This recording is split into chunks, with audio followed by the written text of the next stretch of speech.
बहुत समय पहले की बात है। शिवपुर नाम के गांव में एक परिवार रहता था।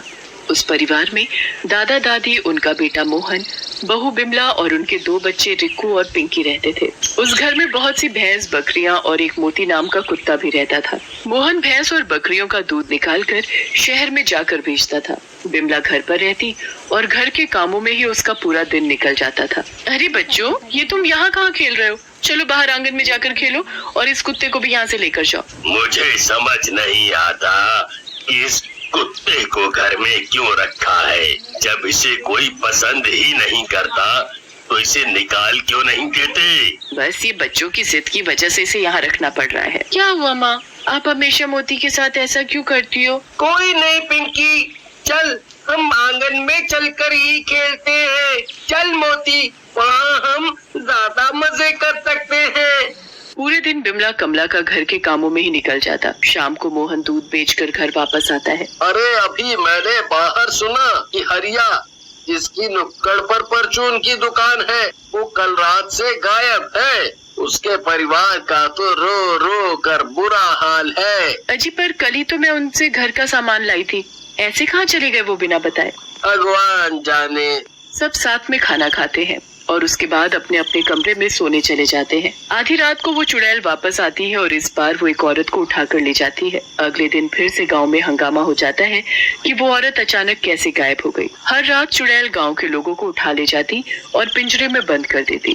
अब तो गांव वालों के अंदर डर बैठ गया था कि आखिर गांव के लोग ऐसे कैसे और कहाँ गायब हो रहे हैं। एक रात वो चुड़ैल मोहन के घर भी आ जाती है, पर मोती उसे देखकर जोर जोर से भौंकने लगता है। ये बच्चों ने भी ना क्या मुसीबत पाल के रखी है। इसने तो भौंक भौंक कर मेरी पूरी नींद ही खराब कर दी। अभी जाकर इसे भगाता हूँ।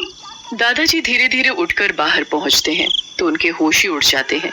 मोती एक चुड़ैल के ऊपर भौंक रहा होता है। चुड़ैल को देखकर दादाजी की तो आवाज ही नहीं निकलती। चुड़ैल दादाजी को पकड़कर एक सुनसान जगह ले जाती है। मोती भी उस चुड़ैल के पीछे पीछे भागता हुआ उस जगह तक पहुंच जाता है। उस जगह पर एक गुफा होती है जिसमें वो चुड़ैल रहती थी। उस गुफा के अंदर एक बहुत ही बड़ा पिंजरा होता है जिसमें बहुत सारे लोग बंद होते हैं। उस पिंजरे में हरिया भी बंद होता है। चुड़ैल उस पिंजरे का दरवाजा खोलती है और दादाजी को भी उसमें बंद करके चली जाती है। दादाजी, आप यहाँ? इस चुड़ैल ने आपको भी यहाँ लाकर बंद कर दिया? हाँ हरिया, पर तू यहाँ कैसे आया? क्या बताऊं दादाजी, कल रात दुकान बंद करके जब मैं घर आ रहा था तो रास्ते में इस चुड़ैल ने मुझे पकड़ लिया और यहाँ लाकर बंद कर दिया। और वहाँ तेरे घर वालों का रो रो कर बुरा हाल है। वो तो यही सोच रहे हैं कि तू अचानक बिना बताए जाने कहाँ चला गया। चुड़ैल जैसे ही उस गुफा के बाहर जाती है, मोती गुफा के अंदर घुस जाता है। मोती, तू यहाँ कैसे? अच्छा हुआ मोती जो तू यहाँ आ गया। अब जल्दी घर जाकर किसी को यहाँ लेकर आ, वरना तो ये चुड़ैल जाने हमारा क्या करेगी। मोती घर जाता है और जोर जोर से भौंकने लगता है, पर सब इतनी गहरी नींद में होते हैं कि कोई भी उसके भौंकने की आवाज से नहीं उठता। अगली सुबह सब लोग उठते हैं और नाश्ता करने के लिए टेबल पर बैठते हैं। अरे बाबूजी कहाँ है? वो तो सबसे पहले टेबल पर नाश्ता करने आते हैं। शायद वो कहीं गए हैं, क्योंकि जब मैं उठी तो वो अपने बिस्तर पर नहीं थे। ओह अच्छा। सब लोग नाश्ता कर चुके होते हैं, पर दादाजी अभी भी घर नहीं आए हुए होते। काफी देर हो जाती है और फिर सब लोगों को उनकी चिंता होने लगती है। तभी वहाँ मोती आ जाता है और फिर से भौंकने लगता है, जैसे वो उसको कहीं ले जाना चाहता हो, पर कोई भी मोती की बात नहीं सुनता और उसे धक्के मारकर भगा देते हैं। ऐसे तो वो कभी इतनी देर तक पार्क में नहीं रुकते, आज क्यों इतनी देर लगा दी? मुझे तो चिंता हो रही है कि कहीं वो भी तो गायब नहीं हो गए। नहीं माँ, ऐसा कुछ नहीं हुआ, आप चिंता मत करो, मैं अभी बच्चों को पार्क में देखने भेजती हूँ। रिक्कू और पिंकी दादाजी को पूरे पार्क में ढूंढ आते हैं, पर वो कहीं नहीं मिलते। वो घर आकर सबको ये बताते हैं तो सब बहुत ही परेशान हो जाते हैं। वो आस पड़ोस में भी सबसे पूछ लेते हैं, पर फिर भी उनका कुछ पता नहीं चलता। वो रात होने तक उनको ढूंढते हैं, पर उनका कुछ पता नहीं चलता। थक हार कर सब घर वापस आ जाते हैं और उनके आते ही मोती फिर से भौंकना शुरू कर देता है।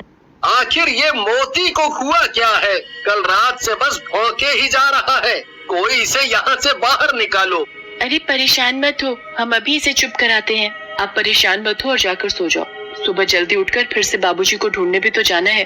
मोहन और बाकी लोग अपने कमरे में जाकर सो जाते हैं और पिंकी और रिक्कू मोती के पास जाते हैं। क्या है मोती, तू इतना क्यों भौंक रहा है? तुझे पता है ना दादाजी कहीं खो गए हैं, तो सब लोग कितना परेशान है और तू उन्हें चैन से सोने भी नहीं दे रहा। मोती रिक्कू के कपड़े खींचकर बाहर भागता और फिर वापस अंदर आकर फिर से रिक्कू के कपड़े खींचकर बाहर भागता। वो बार बार यही करता रहता है, जैसे वो रिक्कू को कहीं ले जाना चाहता है। ये तुमको कहीं ले जाना चाहता है, तभी ऐसे कर रहा है। कल जब इसे भूख लगी थी तब भी ये बिल्कुल ऐसे ही करके मुझे रसोई तक ले गया था। तो चलो फिर चलकर देखते हैं कि ये आखिर हमें कहाँ ले जाना चाहता है। मोती आगे आगे और रिक्कू और पिंकी उसके पीछे पीछे चलने लगते हैं। चलते चलते वो उसी जंगल में गुफा के बाहर पहुंच जाते हैं। गुफा के अंदर से कुछ लोगों की आवाजें आने लगती हैं, जिसे सुनकर रिक्कू और पिंकी थोड़ा हैरान होते हैं। वो पता करने के लिए अंदर जाते हैं तो देखते हैं कि उनके दादाजी और गांव के काफी लोग एक पिंजरे में बंद हैं, पर वहाँ पर एक चुड़ैल भी है। चुड़ैल को देखकर बच्चे बहुत डर जाते हैं और गुफा से बाहर आ जाते हैं। अब समझ आ गया मुझे सब कुछ। मोती इसीलिए ही कल रात से भौंक रहा है, क्योंकि वो जानता था कि दादाजी कहाँ हैं और वो हमें यहाँ लाना चाहता था। कोई भी मोती की बात समझने की कोशिश ही नहीं कर रहा था, बेचारा मोती। रिक्कू और पिंकी मोती को बहुत प्यार करते हैं और उसके बाद वो घर आकर सारी बात अपने मम्मी पापा को बताते हैं। उनकी बात सुनकर सब चौंक जाते हैं। एक बार को तो किसी को यकीन ही नहीं होता कि गांव के लोगों को एक चुड़ैल उठाकर ले गई है। वो जल्दी से गांव वालों को इकट्ठा करते हैं और उनको उस चुड़ैल के बारे में बताते हैं। क्या आप सच बोल रहे हो? मतलब मेरे पति अब मुझे वापस मिल जाएंगे? हे भगवान, आपका बहुत बहुत धन्यवाद। वापस तो तब मिलेगा जब हम उस चुड़ैल को खत्म कर सकेंगे और फिर सबको उस पिंजरे से आजाद करेंगे। पर ये कैसे होगा? हमें पंडित के पास जाकर इसका उपाय पूछना चाहिए।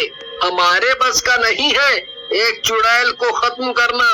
सब लोग पंडित जी के पास जाकर उनको सारी बात बताते हैं। मुझे पहले ही शक था कि गांव के लोगों का रोज ऐसे गायब होना कोई मामूली बात नहीं है, इसके पीछे कुछ ऐसी ही बात है और मेरा शक सही निकला। खैर तुम लोग यहीं रुको, मैं अभी आता हूँ। पंडित जी अंदर कमरे से कुछ सामान लेकर आते हैं और फिर गांव के लोगों के साथ उस चुड़ैल की गुफा में जाते हैं। मोती, रिक्कू और पिंकी भी उनके साथ जाते हैं और उनको रास्ता बताते हैं। गुफा पर पहुंचने के बाद पंडित जी गुफा के चारों तरफ एक रेखा डाल देते हैं और उसके बाद वो उस चुड़ैल को आवाज देते हैं। ए चुड़ैल, चल बाहर आ। हमें सब पता चल चुका है कि तूने ही गांव के लोगों को गायब करके एक पिंजरे में बंद कर रखा है। कौन है तू और तेरी इतनी हिम्मत जो तू यहाँ आकर मुझे पुकार रहा है? लगता है तुझे भी पकड़कर मुझे पिंजरे में बंद करना पड़ेगा। चुड़ैल पंडित को पकड़ने के लिए आगे बढ़ती है, पर पंडित की बनाई हुई रेखा उसे आगे नहीं बढ़ने देती। वो जैसे ही उस रेखा से आगे बढ़ने की कोशिश करती है तो उसके शरीर को एक झटका लगता है। तुम हम तक नहीं पहुंच सकती, इसलिए अच्छा होगा कि तुम सब लोगों को आजाद कर दो। ऐसा कभी नहीं होगा। चुड़ैल का ध्यान पंडित पर होता है और इतने में रिक्कू मोती के साथ गुफा के अंदर घुस जाता है। मोती को पता होता है कि पिंजरे की चाबी एक पत्थर के पीछे है और वो जल्दी से लाकर चाबी रिक्कू को दे देता है। रिक्कू पिंजरा खोलकर सब लोगों को एक एक करके गुफा से बाहर निकाल देता है।